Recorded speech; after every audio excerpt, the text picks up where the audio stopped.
Hello friends, welcome to H Y academy. Friends, इस video में हम पढ़ेंगे न्यू सोर्सेज ऑफ थ्रेट्स। मैं आपको रिमाइंड कराना चाहूँगा, ये non traditional methods of threats हैं या मेथड्स ऑफ सिक्योरिटीज़ के अंदर आता है।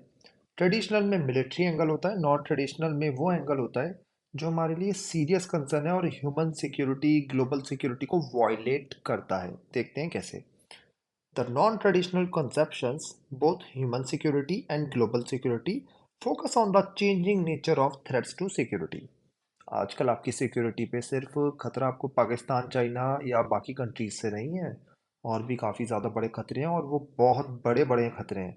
उनको हम यहाँ पे देखते हैं। We will discuss some of these threats in the section below. सबसे पहले टेररिज्म। दोस्तों, टेररिज्म की डेफिनेशन देना बहुत टफ है। एक कंट्री के आप टेररिस्ट हो, दूसरे कंट्री के लिए आप रेवोल्यूशनरी हो, तो इंटरनेशनल डेफिनेशन तो बड़ी टफ है। फिर भी यहाँ पे एक डेफिनेशन देने की कोशिश की गई है जो अच्छी डेफिनेशन है। Terrorism refers to political violence. Word देखो, पॉलिटिकल वायलेंस, ठीक है, that targets civilians deliberately and indiscriminately. Right. तो एक तो पॉलिटिकल कुछ एंगल होता है इसमें कि आपकी सरकार के अगेंस्ट सिविलियंस को टारगेट किया जाता है। राइट। हाँ, मिलिट्री को भी किया जा सकता है लेकिन मेनली सिविलियंस को किया जाता है जानबूझकर, और कोई डिस्क्रिमिनेशन नहीं, सब पे अटैक है ना।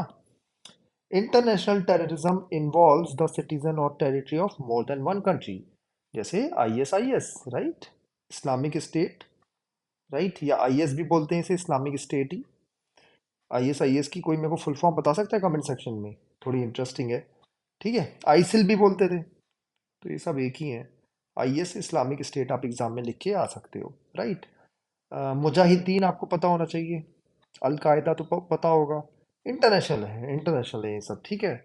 और भी काफ़ी सारी ऑर्गेनाइजेशन है जो दोस्तों टेररिस्ट ऑर्गेनाइजेशन है। ये मैंने वो नाम लिए जो आप अपने एग्जाम में आपको याद रहेंगे, कॉमन है, आपको एग्जाम्पल्स में मेंशन करके आ सकते हो। और ये एक कंट्री से ज़्यादा कंट्रीज में प्रेजेंट है। Terrorist groups seek to change a political context or condition that they do not like by force or threat of force। बोलते हैं मेरे को आपकी सरकार पसंद नहीं है तो मुझे टेररिज्म करना पड़ेगा और आपको मैं आपकी सीट से उखाड़ फेंकूंगा। ये टेररिस्ट बोलते हैं, ठीक है। जैसे भारत की सरकार को काफी बार वो बोलते रहते हैं लेकिन उनके बस की तो है नहीं।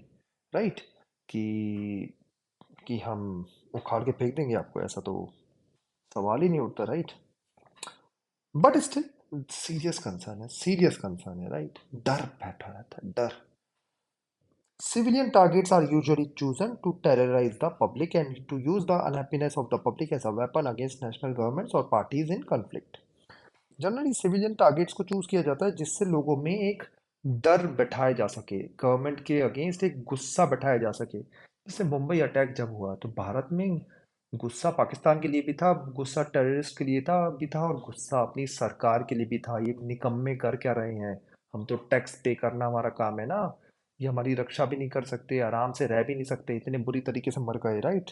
अभी रिसेंटली 14 साल हुए हैं। राइट। लेकिन मैं इस चीज़ को, मेरे को और आप सब लोगों को इस चीज़ को, गवर्नमेंट ऑफ इंडिया को अप्रिशिएट करना चाहिए। राइट। कि टेररिस्ट अटैक्स कम हुए हैं। अदरवाइज 1990 और 2000 में तो जब देखो एक दो साल में बड़े बड़े टेररिस्ट अटैक हो रहे थे। हमें इसमें अप्रिशिएट करना चाहिए, अपनी सरकार को काफ़ी अच्छा काम किया है। हम ज़्यादा अप्रिशिएट करते नहीं हैं बट करना चाहिए। राइट। तो सिविलियन टारगेट्स, उनकी गुस्सा एक वेपन की तरह यूज़ किया था सरकार के अगेंस्ट। राइट। सरकारें भी घबरा जाती हैं, टेररिस्ट अटैक्स होते हैं तो फटाफट उन्हें अपने होम मिनिस्टर बदलने पड़ते हैं, बड़े बड़े मिनिस्टर हटाने पड़ते हैं। राइट। याद करिए मुंबई अटैक्स के बारे में, आप पढ़िए कितने लोगों को रिजाइन करना पड़ा, बड़े बड़े लोग, है ना। The classic case of terrorism involve hijacking of planes और प्लांटिंग बॉम्ब्स इन ट्रीज। 1980, 90, 2000, जब देखो प्लेन हाईजैक हो रहे हैं। अब काफ़ी अच्छी सिक्योरिटी हो गई है। राइट। बट पहले बहुत बड़े बड़े कंसर्न्स थे। ट्रेनों में बम फट रहे थे, कैफी में बम फट रहे, मार्केटों में, सरोजनी नगर, लाजपत नगर दिल्ली में, मुंबई के अंदर। राइट। घबरा गए थे एंड क्राउडेड प्लेसेस को अटैक किया जा रहा था। राइट। एक और बहुत बड़ी घटना हुई थी दुनिया में, वो थी 11 सितंबर 2001। इससे टेररिज्म का एंगल ही बदल गया। दोस्तों, 2001 से पहले यूएसए और वेस्टर्न कंट्रीज बोला करते थे कि ये लॉ एंड ऑर्डर की प्रॉब्लम है डेवलपिंग नेशंस की, ऐसा वर्ड यूज किया करते थे। इंडिया जब टेररिज्म टेररिज्म करता था यूएन में जाके, तो वो मजाक उड़ाते थे कि आपको अपनी रक्षा करनी आती नहीं है। उसके बाद जब 11 सितंबर 2001 को अटैक हुआ यूएसए पे, तो यूएसए नंगा हो गया सबके सामने, ठीक है, एक्सपोज हो गया।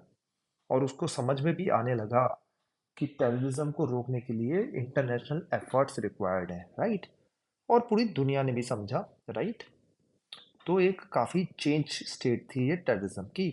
इससे पहले तो टेररिस्ट को बम और बड़ी बड़ी बंदूकें वगैरह प्रोवाइड की कर देता था अमेरिका, सेल करता था, ठीक है। ये अगर मेरी बात पे यकीन ना हो तो 1980 1990 का आप देख लीजिए, जब मुजाहिदीन और अलकायदा को सेटअप करने में यूएसए ने खूब पैसे दिए जिससे वो सोवियत यूनियन को हरा सकें, राइट। अफगानिस्तान में पढ़ सकते हैं आप, इसकी वेल डॉक्यूमेंटेड है। Since 11 September 2001, when terrorists attacked the World Trade Center in America, other governments and public have paid more attention to terrorism, though terrorism itself is not new.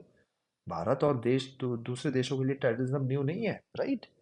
लेकिन डब्ल्यूटीसी के attack के बाद पूरी दुनिया ने देखा कि, और अमेरिका ने भी समझा कि ये तो कुछ बहुत बड़ी प्रॉब्लम है। In the past most of the terror attacks have occurred in middle east, Europe, Latin America and south Asia. इसमें यूरोप भी काट सकते हो, बाकी देशों में काफ़ी ज़्यादा अटैक होते थे। ये ट्रेन इन्फॉर्मेशन है, मैड्रिड में अटैक हुए, स्पेन में, लंदन में हुए इस दिन को, मुंबई में हुए 7/11 को, राइट। ये सब अटैक्स थे, ये terrorism taking the train, right, terror. लोगों को घबरा जाते थे ट्रेन में बैठते हुए कि हम बम ना फट जाए, ऐसी सिचुएशन थी। अब सिचुएशन थोड़ी बेटर हुई है। ये एक महिला कुछ कह रही है, why do we always look outside when talking about human right violation, don't we have examples from our own country. अच्छा क्वेश्चन है। लेकिन हम तो, मैंने आपको पहले ही बताया, आप एग्जाम्स के लिए पढ़ रहे हैं, इंडिया सरकार के लिए पढ़ रहे हैं। कम एग्जाम्पल लिख के आना जिसमें गवर्नमेंट की बेइज्जती कर रहे हो, राइट। करो करो, लेकिन ज्यादा नहीं, एक लिमिट तक, ठीक है। चलिए, ये he does not exist, right. तो ये एक चीज लिखी भी है कि ही डज नॉट एग्जिस्ट। आप समझ सकते होगे इसमें क्या लिखा है, राइट। बम फटने से पर्सन एग्जिस्ट नहीं कर सके, मतलब वो रह ही नहीं जिंदा। आगे चलते हैं, ह्यूमन राइट्स पे आ जाते हैं दोस्तों। Human rights come to be classified into three types, तीन तरीके के ह्यूमन राइट्स होते हैं। पहले होते हैं पॉलिटिकल राइट्स, सच एस आप कुछ भी बोल सकते हो और लोगों के साथ मिल सकते हो, ठीक है। आपको फ्रीडम ऑफ स्पीच है, असेंबली है। असेंबली का मतलब आप इकट्ठे होकर कोई चीज़ें, कोई संगठन बना सकते हो, असेंबल हो सकते हो, है ना, बातें बातें कर सकते हो। सेकंड टाइप होता है इकोनॉमिक एंड सोशल राइट्स, कि मतलब आपको जो जॉब करनी है करो, राइट। नमाज पढ़नी है, आपको मंदिरों में जाना है, आपको चर्च में जाना है, या कहीं पे भी कुछ भी करना है। आप कुछ भी नहीं करना है, एथिस्ट हो आप, जो वो करना है वो भी करो, है ना। और आपको जो पहनना है, ये सब आपकी इकोनॉमिक सोशल राइट्स। इकोनॉमिक में समझ ही गए, स्टार्टअप स्टार्ट करनी है, जॉब करनी है, सरकारी जॉब करनी है, कुछ नहीं करना तो वो भी आपका राइट है। Third type is the rights of colonised people or ethnic and indigenous minorities. तो जो लोगों पे कब्जा कर रखा होता है, जैसे अमेरिका, जैसे ब्रिटेन ने इंडिया पे कर रखा था, वो इसके अंदर आता है। ये इंडिजिनस माइनॉरिटीज जो यहाँ पे रहती है, जैसे रेड अमेरिकन अमेरिका में रहते थे, ऑस्ट्रेलिया के लोकल लोग ऑस्ट्रेलिया में रहते थे। फिर तो ये जो आए हुए हैं, ये तो बाहर से लोग आए हुए हैं ना, राइट। कुछ नेटिव्स भी हुआ करते थे। अमेरिका के नेटिव्स तो पता नहीं, शायद जिंदा भी हैं, यानी मार ही दिए सारे, ठीक है। जैसे इंडिया के नेटिव्स बोले जाते हैं द्रविडन्स हैं, राइट। ठीक है, ज़्यादा इसमें मत जाओ इंडिया के बारे में, इंडिया में तो लड़ाई बड़ाई हो जाएगी। तो सब लोग ही बोलते हैं हमारा देश है। चलिए हम आगे चलते हैं। While there is a broad agreement on this classification, there is no agreement on which set of rights should be considered as universal human rights. तो यूनिवर्सल ह्यूमन राइट्स, सबके राइट्स में क्या क्या आना चाहिए? क्या इस, क्या सारे सोशल राइट्स आने चाहिए? क्या सारे ये माइनॉरिटी के राइट्स आने चाहिए, इंडिजिनस माइनॉरिटीज के? Not what the international community should do when rights are being violated. तो पहले तो ये क्लियर नहीं है कि यूनिवर्सल ह्यूमन राइट्स क्या है, ठीक है। सब्जेक्टिवली बोल देते हैं ये हैं ये हैं, लेकिन एग्जैक्टली नहीं बोलते। सेकंड, इंटरनेशनल कम्युनिटी को क्लियर नहीं है कि अगर राइट्स वायलेट होते हैं तो करें क्या। अब बुर्का पहनने पे बोला जा रहा है महिलाओं को किसी कंट्री में मजबूर किया जा रहा है, राइट। तो क्या हो रहा है, मतलब क्या उनके राइट्स वायलेट हो रहे हैं? और दूसरे कंट्री में काफी महिलाओं को बोला जा रहा है कि आप बुर्का पहन ही नहीं सकती। तो एक कंट्री में बोला जा रहा है कि आप बुर्का पहनिए, दूसरे कंट्री में बोला जाता है आप बुर्का मत पहनिए। क्या दोनों जगह ह्यूमन राइट वायलेट हो रहे हैं? आप आई होप पॉइंट को समझ पा रहे होगे, राइट।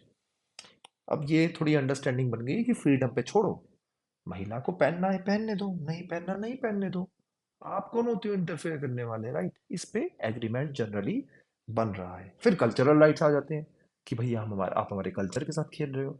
तो चीजें आसान नहीं है ये, ठीक है। Since the 1990s development such as Iraq invasion of Kuwait, right, Iraq ने गंदा सा इन्वेट करा था कुवैत में।